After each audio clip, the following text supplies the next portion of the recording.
Well, our guest is ready and prepared for engagement as we set out to dissect this week's signing of the student loan bill into law. He is Professor Okey Ikechukwu, Executive Director, Development Specs Academy. Professor Ikechukwu is a leadership and government consultant, a life coach, writer, public communication and media professional. Good morning, and lovely to have you on the show this morning, Professor. Thank you very much, and good morning. Good morning. Welcome to the show. Now, first off, let's start off by talking about this new student loan bill. Do you believe that the government was right to change the bill, to amend the bill rather? And do you think that this is going to be a positive thing for the students of Nigeria? Yes, I think it was a good thing the bill was amended. If you look at the details of the sections amended, the conclusion you immediately walk away with is that these measures are designed to make the bill more accessible to the average person. When you take away family income, you take away the need for guarantors, you find that more people not only have the chance, but are likely to step forward confidently for the loan. So 3 things. Number 1, the amendment is well advised. Number 2, it was also a quick and commendable response to the outcry when the initial listing was made. And thirdly, by also setting up a governance template, I think there's a lot of noise interference. By also setting up a governance template, chances are that Nigerian youths, particularly students, may have something to smile about in this regard. All right, you say Nigerian youths and students will have something to smile about, but some who have read between the lines are saying that it's not entirely a bed of roses, rather, that as it stands, implementation and the actual workability of this might not be as smooth as it is probably being put forward. I agree with you because there's a difference between policy on paper and the processes of the administration of policy, then the implementation strategies, and finally also, if you like, the expected outcome. So those reservations are understandable. Some of them may be justified, but my sentence is that Nigerian youths, and particularly students, might have something to smile about. We move from the intention or intendment of government to the execution of that intention. But let's first acknowledge that the intention is good. Let's also acknowledge that the newly signed bill is an improvement on the previous one. But let's take it further to raise the issue you're bringing to our public attention, which is the question of, will this be effectively managed? Now, that's to be seen. But let's look at experience and bring that experience forward so that the government will be better advised on the kind of gatekeeping measures it might need to keep in place. As we are aware, there is the National Scholarship Scheme, Student Scholarship Scheme. And I'll cite an incident. This was, I think, 2006, when a beneficiary of that government facility passed away in London, I think, yeah, but somewhere in Europe, and the body needed to be brought back to Nigeria. Now, the then Minister of Education was particular that this young Nigerian who had lost his or her life, who is a federal scholar, should be brought home at government expense, accorded all due, if you like, respects and privileges.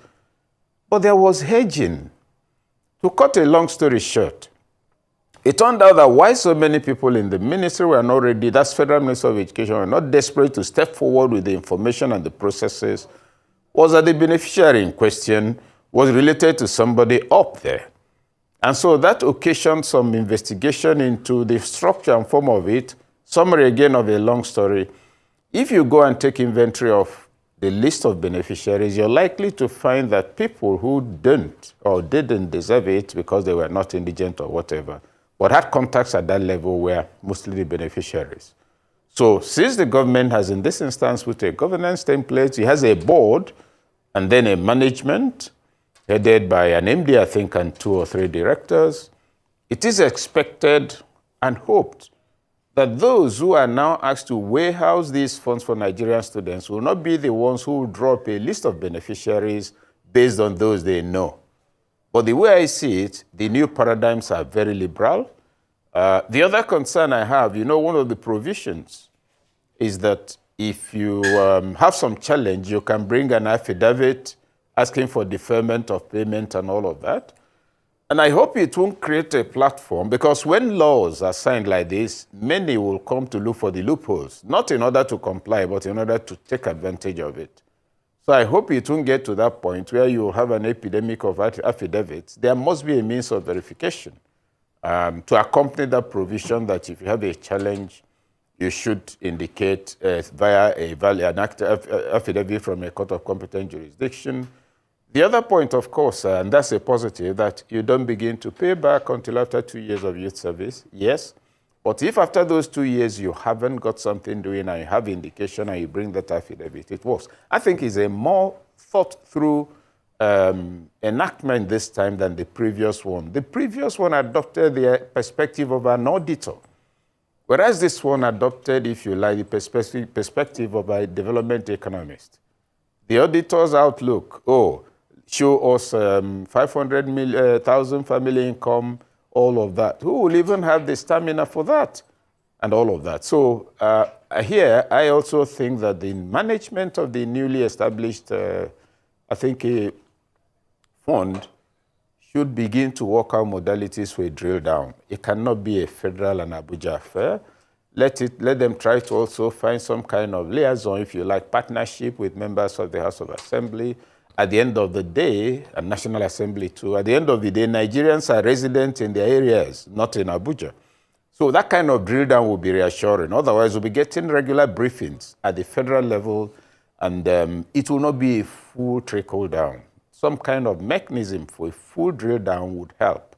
And I think some stakeholder engagements and, providing some partnership arrangements with other structures of state and even some non-state actors at 3 levels, at the level of spreading public awareness, so that the intended beneficiaries get the actual correct information of what they need to do. At the level of institutional synergy, so that various institutions of state, at every opportunity, draw attention to young Nigerians to the possibilities of self-development, because yes, we are so told it's for tertiary education, but if you look at the details, it includes vocational skills, etc. That means it has a much wider spectrum than the official headlines we are seeing. All of this, I think, makes it look good, but above all of that, I'll repeat the distinction.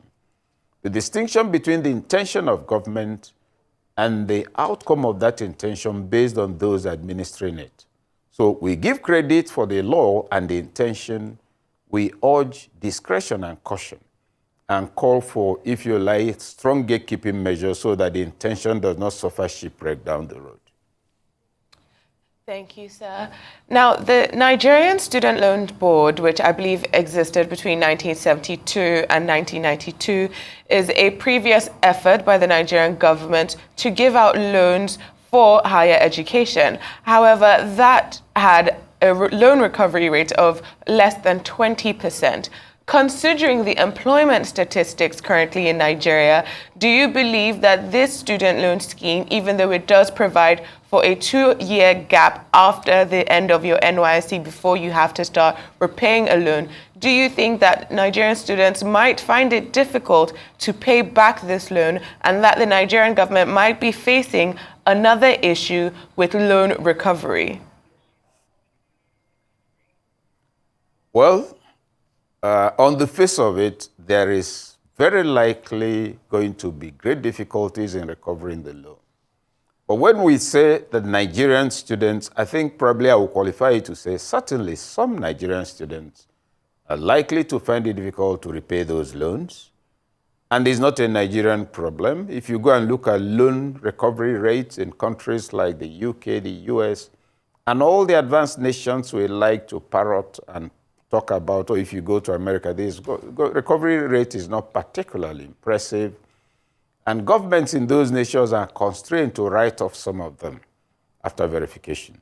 So given the state of the economy, given the challenges young people are having at the moment, given also the added challenge of a shrinking productive sector in the country and the existing unemployment figures, I would think that, yes, there's the great likelihood of non-compliance from the angle of repayment, but not total non-compliance, which means that, and this is the norm everywhere, when you're giving out student loans, you're bound to make a provision of a certain percentage of that loan that's likely to fall under bad debt. Here, our own might be slightly higher. It's for government to know how to do these things. If you confirm and you give out, there actually might be a time when you give when you do some write-offs, when you give conditions. Okay, look, if you're able to pay back within the, some incentivization, if you're able to pay back up to this percentage within this length of time, we'll deem the loan fully redeemed, in which case the percentage that's now not paid for is already provided for for a make-up fund from the takings. Because this money is coming from 1% of the national earnings. 1%, that's a lot of money. And it will attract a lot of elite attention, because you're going to find that it may suffer the fate that the TET fund suffered eventually before it came to where it was today. It was set up as Tertiary Education Trust Fund. After a while, all other things, several things were being plugged into it, and now it is, the only thing probably it doesn't intervene on is in marriages between 2 angry people, So if this is going to drive student loan scheme, let's keep it that way. If we do, it's likely actually to make great impact on education. But I also think the government has to also do an impact audit of all funding that's been going officially into education. First, at the level of the Education Trust, Tertiary Education Trust Fund, why is it that some universities are not accessing it? And that's where it will be of interest to EFCC or whoever else is in that line. They are not returning or making their proper returns and accounts. So when you default, you can go for more. Your school needs money, but the school can't step forward because it has issues. These are matters that should be looked into. Also, besides the budget, TET fund and all the rest of it, government should also take time to take detailed inventory of all interventions in education. MacArthur, Ford Foundation, etc., all of this. When you take into account the money spent on education per annum, and you want to now look the argument, the UN standard or whatever standard says X percentage of the budget should be on education, you discover to your consternation that the actual total volume of funds that goes into education, in many cases for states and even federal, put together in bulk, exceeds some of those percentages being mounted. So, but because we don't do a detailed aggregation to assess volume of funding, impact, expected outcomes, people pick up the formal notion, I've read the national budget, education is only 6%. That is terrible. The global standard is that it should be this percent and that percent. What information do you have on overall education funding, both from non-state actors, from donor agencies, from special vehicles like TET Fund and now education and scholarship, all of this, Professor must come together. Otherwise, we'll keep dealing in silos. Yes, please. Permit me to interject at this point because we're actually hard pressed for time. Before you go, my biggest worry about this is that governance in Nigeria is not a continuum. So if this administration prioritizes this particular student loan, when the next administration comes up, their focus will be somewhere else. What now becomes of all the efforts and all the investment into this particular venture, like we've seen in time past? Government should be a continuum because a nation is a continuum. The government is simply the administrative framework for managing the nation. So if there's political mischief and what has been set up as national development project is stopped, that has nothing to do with you and I. I'm not worried about it. I would be worried if what is being set up is not good enough. And then I will urge that processes be put in place so that it won't be aborted. But I can't have a headache about whether a new government will. A new government may come in totally disoriented, not interested in long-term national interest, even though he's saying so, and then abort that if you remember, the Nigerian children, students on scholarship, suffered major disaster when Buhari came in. The funding was stopped, etc. Now, that's not the fault of those who put it in place. I think what Tinubu has to do is do the best he knows that's possible, that's advisable, that's sustainable in the interest of Nigerian students, and drive it flawlessly for as long as he's around. If he's not around and there are not enough stakeholders to say, look, this good thing, don't spoil it, then the people are not serious themselves. That's my take.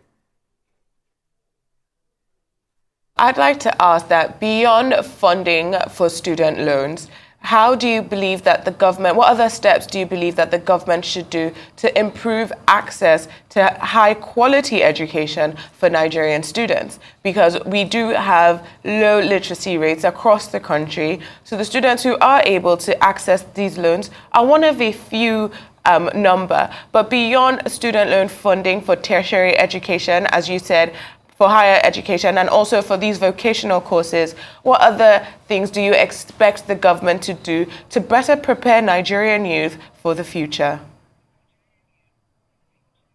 Well, I think, first of all, in terms of education quality, the government should expand opportunities for continuous self-development for university teachers, scholarships, fellowships, etc., and mandatory courses. And where you have people who don't have a PhD and they've been teaching for up to 3 years, 4 years, find out what it is. So an internal audit system. But more of this will come from the universities themselves.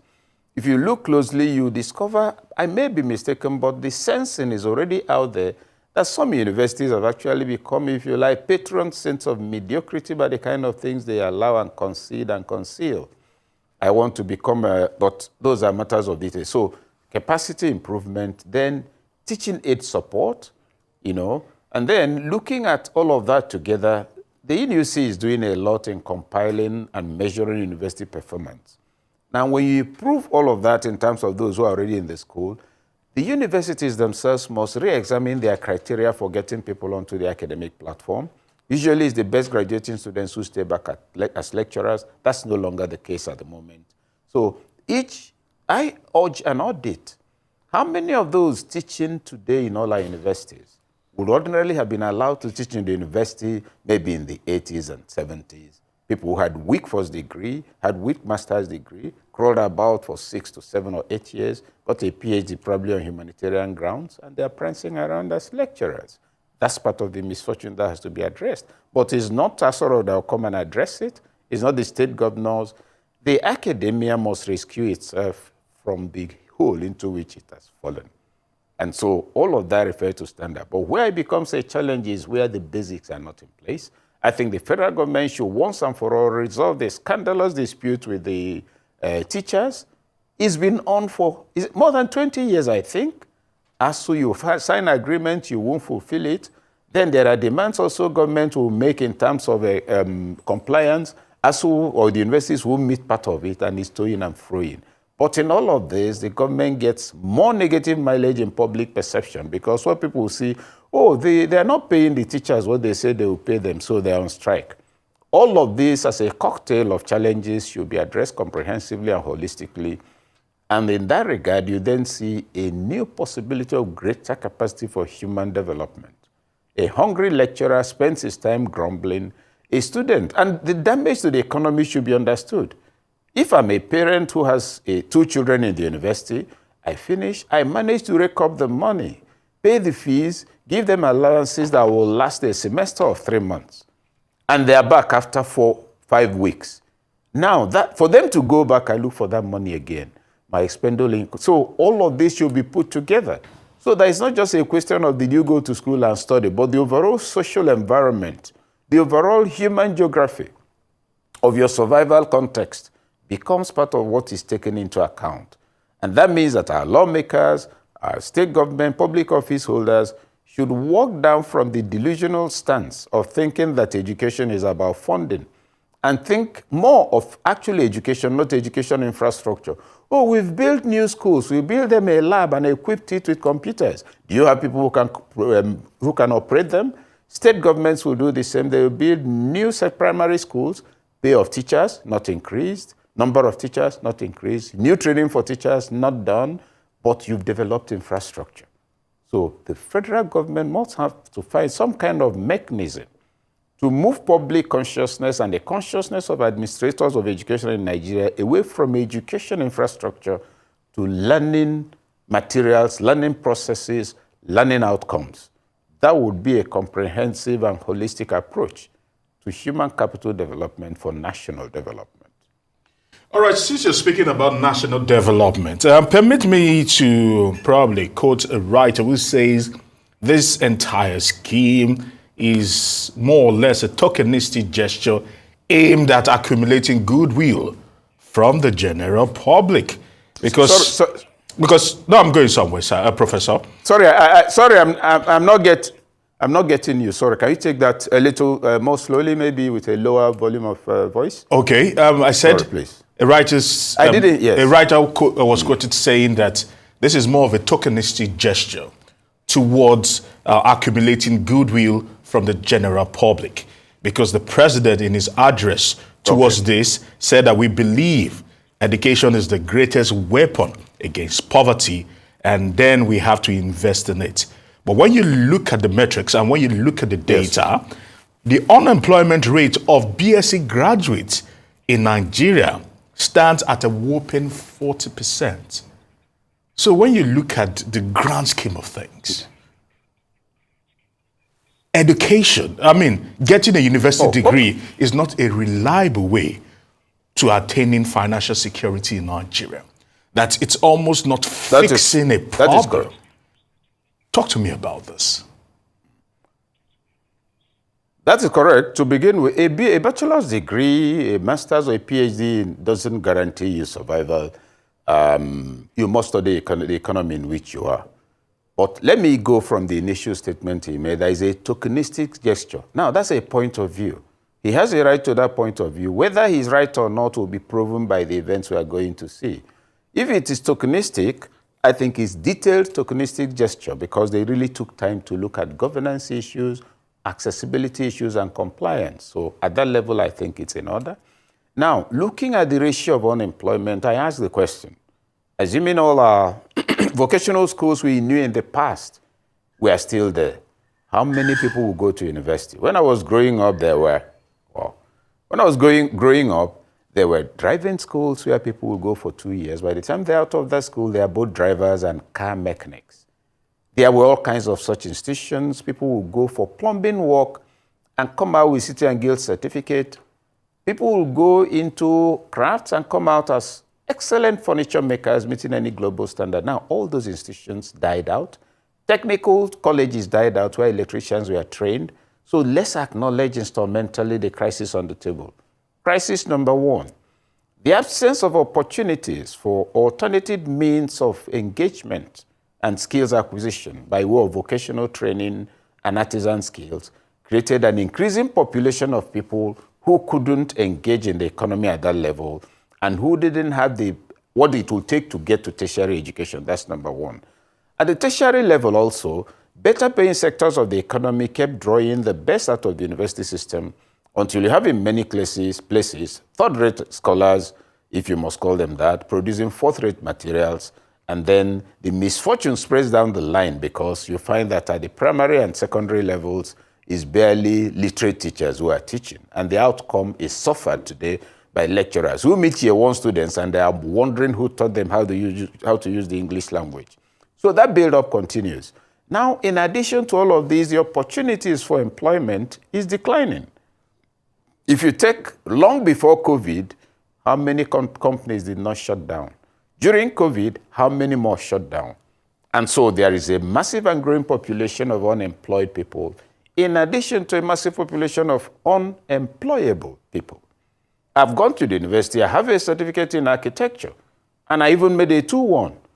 But to make that 2-1, all I did was give money to my lecturers from year 1 to year 4, or sleep with them from year 1 to year 6, I think. There is a 6-year course in many universities, and come out with that certificate.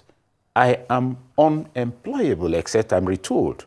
So the nation has a massive pool of people who need to be retooled because they're unemployable at the level of skill. Now, supposing I also went to the university, I'm working BA to somebody, SA to somebody, and my understanding of public office is just an opportunity for privilege. if I carry this man's bag long enough, I'll get a chance to be made the head of a parastatal, I'll have an SUV, police escort.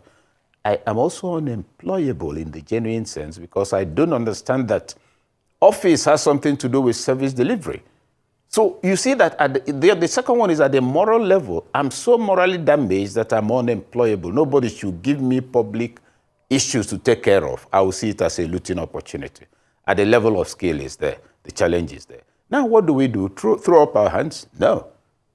Leadership makes a difference. You know, a good deal of the time we're so lamentational. We're experts at enumerating all things that is wrong. Anybody can lament. After lamenting, don't go away. Sit down and tell us solution to at least one of the issues you've raised. When leadership signaling begins to send out something different, public expectations begin to change. Yes, sir. The National Assembly has a bigger role than it. Okay, I'm sure time is running out. Yes, but I wanted to ask, because you said that leadership is important, and do you believe that the signals that are going out from this government bode well for the future of government's relationship with the unions, with the unions, the teachers' unions, the non-academic staff unions? What do you see the future of education in Nigeria being more stable under this government? What do you take from the leadership going forward? So I believe this government has to do everything possible to improve its leadership with the unions of the teachers. It is bad, very bad. And you see, when in the face of all of this, of course, government is saying it doesn't have money. We agree. Government is not Father Christmas. But let's also know that that's what every previous government has been saying. Let's look at the amount of money ASU and the rest of them are asking for. Let's ask ourselves, can that come from service-wide votes? The answer is yes. Let's ask ourselves, in the midst of all the strike by ASU, doctors, whoever, is government engaging in projects that are not seen to have been budgeted for, or what do you call it? I don't remember the expression now. During dealing with emergencies, the answer is yes. Is it possible to see education as a super emergency and therefore intervene once and for all, deal with all the areas, sort out the issues, and then place ASU on the wrong foot in public conscience? Look, we've done all of this, but when you make token gestures, when ASU says convincingly we have an agreement that's supposed to have been reviewed and is not reviewed for 3 years, 8 years, it's not the fault of this government, but it's the fault of government. And within the same environment, you're watching how much is being spent on the National Assembly. In the last budget, if it's going ahead, that's, I think, over 30 billion on car park. Now, that must be a place where you park all the cars of those who are going to heaven, because there are so many. You know, so when you have that kind of thing in public consciousness, it scandalizes your perception of the true responsibility of managing public interest. Yes. Public interest is turning into elite interest when you look at the expenditure pattern. So I think that's something that government should do the most it can to take out of. It should be resolved. The disagreement with teachers should be resolved. And let's not hear about it for probably another 2 years, you know. Well, I hope so too. Thank you so much for your time this morning, sir. It was lovely speaking with you.